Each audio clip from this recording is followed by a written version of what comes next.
उत्तर प्रदेश के मेरे सभी सम्मानित भाइयों और बहनों, एक बार पुनः ये बहन आप लोगों के बीच में फिर से उपस्थित हुई है। मेरे भाइयों और बहनों, मैं आप सभी को हृदय से नमन करती हूँ, वंदन करती हूँ, अपने महाराज जी को भी कोट कोट प्रणाम करती हूँ और अपने भाई बहनों से कहना चाहती हूँ कि टूटना मत।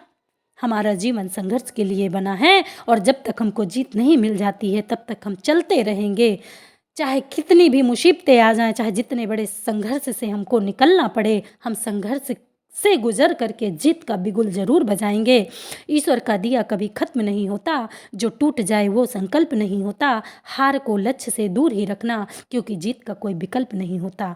धैर्य और बनाए रखिएगा, कभी न कभी हमारी कामयाबी का सितारा जरूर चमकेगा। और मैं अपने महाराज जी को प्रणाम करते हुए, आज पीड़ा हुई इसलिए आज पुनः मैं ऑडियो के माध्यम से अपनी पीड़ा को महाराज जी के समकक्ष रखने का कार्य कर रही हूँ। महाराज जी, आपके यहाँ से मेरे पास सुबह फ़ोन आया था। उन्होंने मुझसे कई सवाल जवाब किए, उन्होंने शालीनतापूर्वक प्रश्न किया, मैं भी उत्तर देती चली गई। महाराज जी, दुख इस बात का नहीं कि उन्होंने फ़ोन किया था, तकलीफ़ इस बात की है, क्या मेरा नंबर आपके पास नहीं था? क्या मेरे भाई के पास, रविंदर सिंह के पास नहीं था? जो एक अनजान व्यक्ति ने मुझे फ़ोन किया और उन्होंने मुझसे सवाल जवाब किए कि 20 तारीख को आप क्यों नहीं आई मीटिंग में? आपके बस की बात नहीं थी तो किसी और को रसीदें दे देती। क्या किसी के ज़िंदगी से बढ़कर पैसा होता है? नहीं। 20 तारीख को मैं मीटिंग में नहीं आई, इसका कारण जानने की किसी भाई ने कोशिश नहीं की, बल्कि उत्तर प्रदेश का एक एक शिक्षा मित्र भाई बहन मुझे प्रेरणा देता रहा, हिम्मत देता रहा, ताकत देता रहा।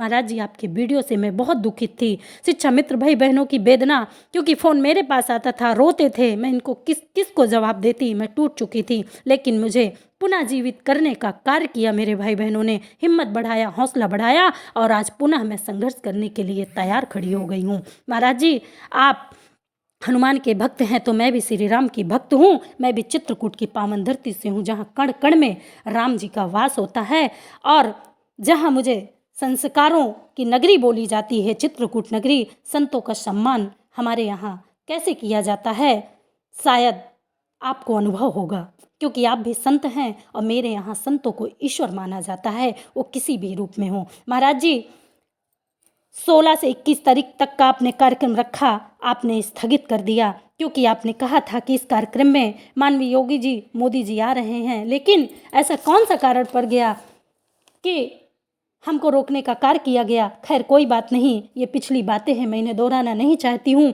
लेकिन प्रश्न आपसे पूछूंगी, क्योंकि आज मैं आपसे आपकी बेटी बन करके बात कर रही हूँ। इसमें तो मुझे 3 ही कारण नजर आते हैं। या तो आपको कार्यक्रम की अनुमति नहीं, आपने कार्यक्रम की अनुमति नहीं ली है, या तो योगी और मोदी जी ने आपको अनुमति दी नहीं है, या तो फिर कार्यक्रम असफल होने का कारण धन पर्याप्त नहीं होना। इसमें 3 ही कारण नजर आते हैं। लेकिन महाराज जी, इसमें आखिरी कारण पैसों की बंदी होने के कारण शायद यह स्थगित किया गया है। लेकिन महाराज जी, आप कार्यक्रम लगाते और उसमें आपका सम्मान नहीं, एक एक शिक्षा मित्र का सम्मान दांव पे लगा हुआ था और पैसा भी पर्याप्त था कार्यक्रम की शुरुआत करने के लिए। लेकिन शायद आपको लगा होगा कि कार्यक्रम शुरू होने के बाद पर्याप्त धन नहीं आएगा, भव्य कार्यक्रम नहीं होगा। तो महाराज जी, मेरे विचार से अगर अब हवन का कार्यक्रम सम्मान मिलने के बाद किया जाए तो शायद ज़्यादा अच्छा है। अगर हमें सम्मान पुनः वापस मिल जाता है तो उत्तर प्रदेश का एक एक शिक्षा मित्र आपके चरणों में इतनी दौलत बिछा देगा कि शायद ऐसा कार्यक्रम हिंदुस्तान के किसी कोने पे नहीं हुआ होगा, क्योंकि टूट चुका है, बिखर चुका है शिक्षा मित्र। क्या विश्वास करे? विश्वास जगाना बहुत बड़ी बात है महाराज जी। दुखी है, पीड़ित है, उसकी वेदना को समझने वाला, उसकी पीड़ा को समझने वाला आज कोई नहीं है। आज वो मजाक का पात्र बन चुका है, हर व्यक्ति उसकी हंसी उड़ा रहा है। वो क्या करे? उसकी पीड़ा को समझने की कोशिश करिए। आप एक संत हैं, महात्मा हैं, इसलिए मैं एक बार आपसे निवेदन करूंगी कि अगर हमें हमारा सम्मान मिल जाता तो शायद हवन का कार्यक्रम, भव्य कार्यक्रम, जैसा चाहेंगे वैसा करने का कार्य शिक्षा मित्र करेगा।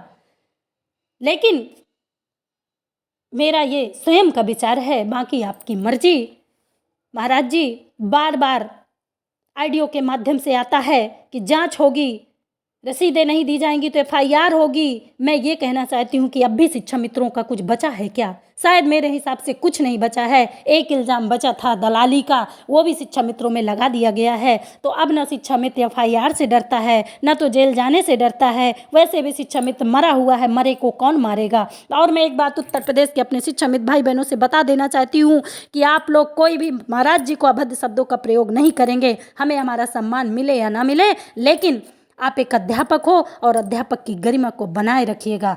इसलिए आपके मैं छोटी बहन होने के नाते कुछ लोगों की बड़ी बहन भी कहलाती हूँ। इसलिए मैं हाथ जोड़ करके निवेदन करती हूँ कि अपनी मर्यादा में रहिए, अपने अभद्र शब्दों का प्रयोग नहीं करना है। इन्हीं शब्दों के साथ मैं अपनी बाणी को विराम देती हूँ। और एक बार पुनः अगर मेरी बात से महाराज जी को पीड़ा पहुँची हो तो क्षमा चाहती हूँ। एक बार विचार जरूर करिएगा महाराज जी कि आज उत्तर प्रदेश का शिक्षा मित्र आपके ऊपर भरोसा कर रहा है, टकटकी लगाए बैठा हुआ है अपने सम्मान को वापस करने के लिए।